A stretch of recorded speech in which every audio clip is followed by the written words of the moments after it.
Coasts come in a variety of shapes and sizes.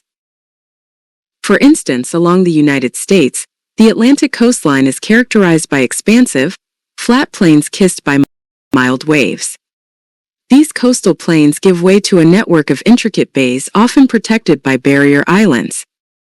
On the other hand, the Pacific coastline is characterized by a narrow continental shelf but rocky cliffs, pocket beaches, and high-energy waves. Whether the waves furiously pound or gently lap the shore, their constant action suggests a direct relationship between the sea and the shape of the coast. If we expand our view and examine coasts from a global perspective, we can distinguish the fundamental reasons for the similarities and differences among the coasts along the continents. In this sense, the geomorphology helps coastal engineering in the study of the processes involved in the formation/evolution of coasts, due to forces that cause the origin and change over the long periods of time. Geomorphological features, which are the physical attributes and characteristics of the Earth's surface resulting from geological processes, are studied according to a variety of spatio-temporal scales. Thus, the broadest features of the coast cover large geographical distances, while others are related to smaller spatio-temporal scales. Let's see what this is about.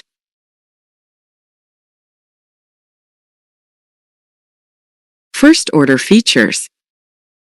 These features cover distances of thousands of kilometers and are linked to the long-term geological process of plate tectonics. A good example of first-order features are the differences that exist between the Atlantic and Pacific continental margins. The most representative feature among them is the continental shelf. In fact, the characteristics of continental shelf can be determinant in the availability of sediment for the existence of smaller features such as sandy beaches. In addition, width variation in the continental shelf is totally correlated to tectonic activity. We will explain this later. See the differences in this first-order feature in the next figure. But before we get too far along in a discussion of tectonic activity, we need to address the characteristics and form of continental margins, because this is where the coastal zones are located. As is indicated by the name, continental margins are the edges of the continents, and are also the transition into the deep water environments of the ocean basins.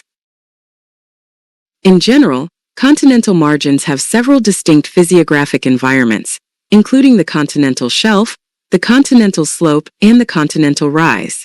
The continental shelf of a margin includes the seafloor that extends from the emerged part of the continent and seaward to what is known as the shelf break. This is followed by the continental slope, and finally the continental rise that represent the transition to the deeper, flat physiographic regions of ocean basins, known as abyssal plains. Observe this in the next image. As we mentioned before, the characteristics of continental shelves invariably influence the form of any coasts. For example, due to a wide continental shelf in Yucatan, we have sandy beaches and shallow seas. Second-order features. These features cover geographical distances of tens to hundreds of years and are the result of processes such as climate, sea level changes, and storm activity. Examples of these features are the Outer Banks of North Carolina in the United States. Coastal plains in the eastern coast of the United States are also example of these features. Finally, we have the features with extensions from meters to a few kilometers. These are the third-order features. Examples of these are beaches, coastal dunes, and others. Their formation and evolution is directly related to waves, tides, wind, and currents in relative short time terms.